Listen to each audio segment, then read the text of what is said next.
Our next guest is somebody that brings really qualifications nobody else to this podium has brought yet and won't after. His name is Gadi Adelman. Gadi was born in the United States. Gadi Adelman moved to Israel with his family while at an early age. After attending a rally in Jerusalem on November 13, 1975, he survived a terrorist bombing. 7 people were killed, 45 injured. Those killed ranged in age from only 12 to 14 years old. Gadi started studying everything he could find in English and Hebrew on terrorism and its causes. In 1981, he returned here to the States, and during an interview with a government agency, the interviewer laughed at him, saying, "This is America, we don't have terrorism." Gadi told him, quote, "Wait 10 years and remember the word jihad," end quote. Being called an alarmist or nuts didn't deter him from continuing to study and talk about those that were willing and wanted to listen. After 9/11, many of those who called him crazy suddenly wanted his advice. And now, after 38 years of self-study, Gadi has taught and lectured at various high schools and colleges and to local law enforcement and government agencies. Today, he continues to lecture and speak publicly on terrorism, jihad, Sharia, and Islam. He's been quoted in the likes of Michelle Malkin and Dr. Walid Fares, an advisor to the Anti-Terrorism Caucus in the U.S. House of Representatives, called his work, quote, "leading in the movement in the study of counterterrorism," end quote.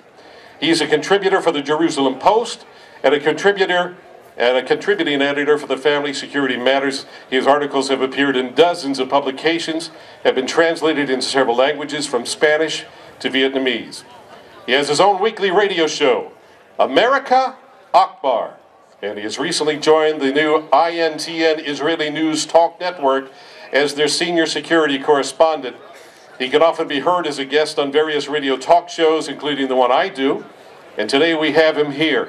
And Gadi, folks, I want you to know something about this man, where his heart is and where his service is. Everybody can see this here, right? Everybody can see this. This is a Christian cross. This man, as a Jew, was out here with us today on his hands and knees helping to put this here. That's where his heart is, and God bless Gadi Adelman. Please come out and help us. Gadi Adelman. Ladies and gentlemen, welcome to the main event.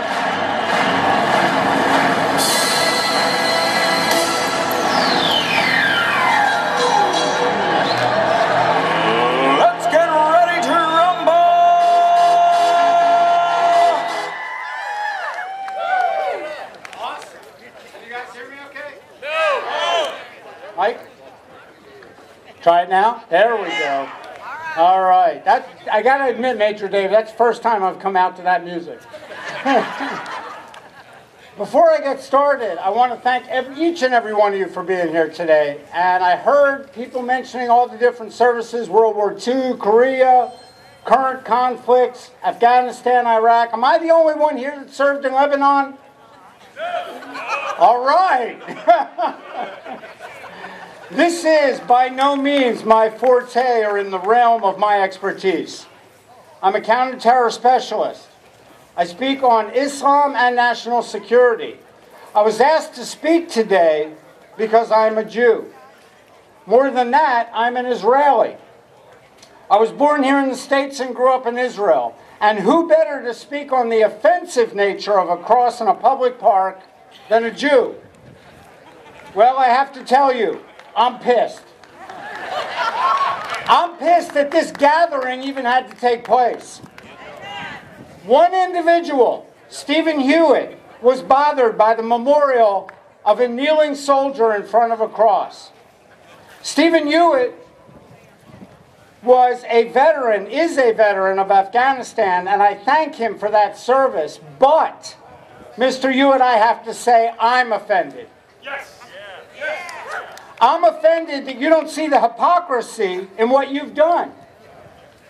You volunteered for the U.S. military and you served so that others may have freedom, and then you took mine away.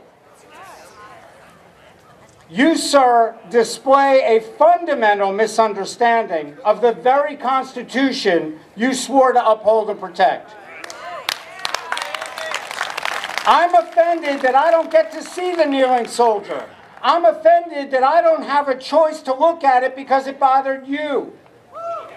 I'm offended that you don't comprehend that the same court system that allowed you to have that statue taken down is the court system that has Moses holding the Ten Commandments.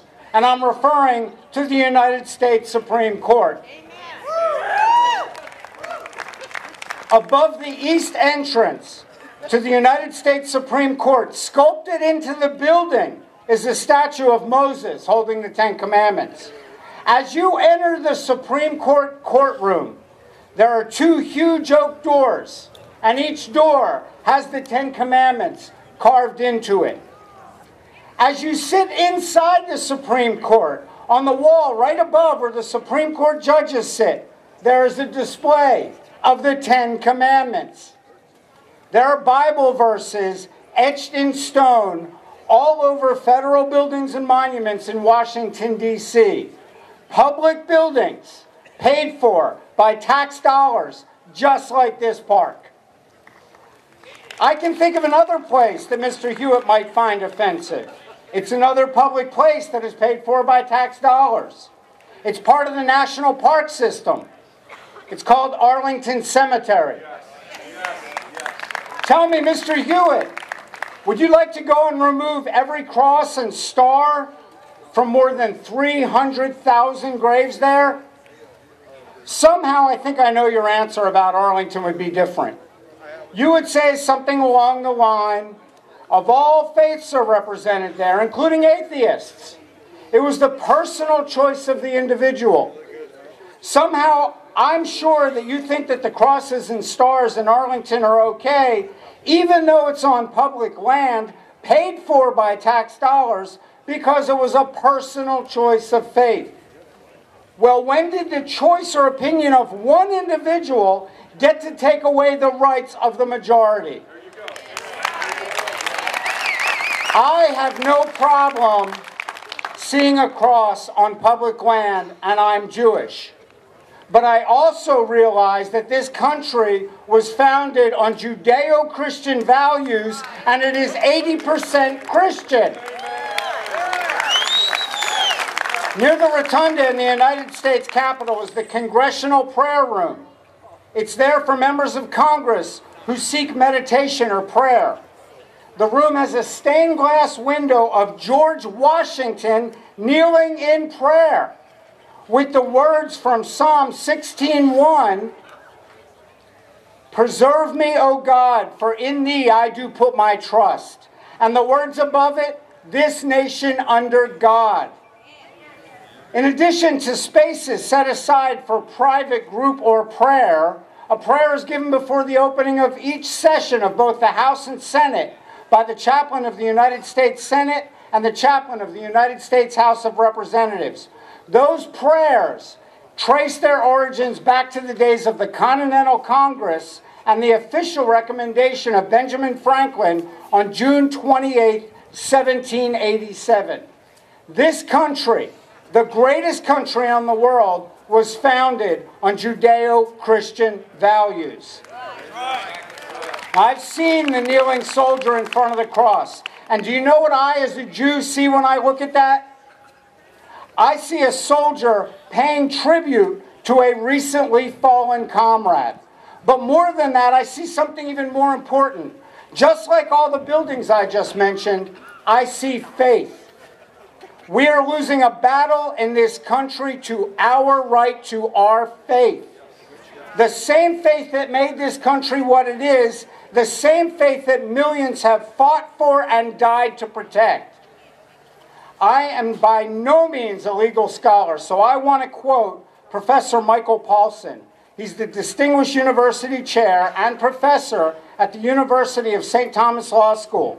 He's also among the nation's leading scholars of the Constitution and has served as staff counsel for the Center of Law and Religious Freedom, as well as being an advisor for the Office of Legal Counsel. He said, and I quote, The correct understanding of the First Amendment is not that it forbids contact and even voluntary cooperation between church and state. Rather, it protects private religious liberty, but it does so in two complementary ways. In a nutshell, government may neither compel nor prohibit religious exercise. Under the original meaning of the Constitution, government must protect religious choices and include religious persons, groups, and speakers on an equal basis. It may recognize and accommodate a religion as long as it does not compel persons to engage in religious or practices against their will, which is the hallmark of what the establishment of religion was understood to mean at the time that the framers wrote the First Amendment, end quote. In 1989, the Supreme Court stated that it was a right to burn the American flag, as it is a symbol of speech protected by the First Amendment. It always amazed me that the same individuals that burn the flag are burning the very symbol that gives them that right. This reminds me of those flag burners. Back in the 1980s, I started saying that political correctness would be the death of this country. I wasn't referring to, nor did I ever even consider, that it would be our faith. But that is where we have gone, having to protect our right to faith. I spoke out and fought for the 9/11 cross. I spoke out and fought for the Mojave Desert Cross. Why? Why do I as a Jew care? Because I see the bigger picture.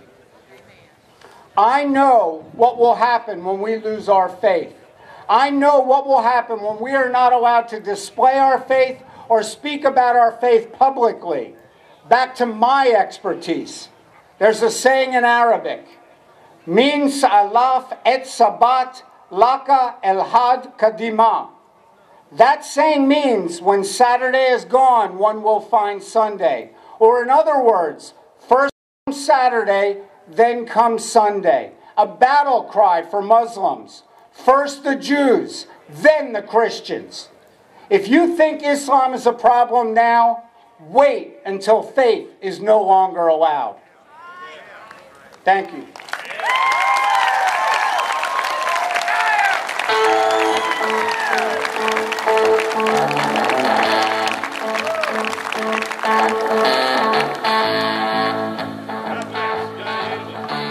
God bless Gadi Adelman. Another round of applause for him, please. Thank you, Gadi. I want to read a short sentence to you, and the first person that can tell me where it came from by shout out, you'll win a prize. It's going to be the prize of that found Canon camera that we got for free. No. But just for fun, here is the sentence. Provision for the poor, the unfortunate, and the orphan is one of the first duties of a civilized and Christian state. Where is that written? North Carolina Constitution. Your North Carolina Constitution identifies where we are right now as a Christian state. It's right there. Don't let anybody take that from you.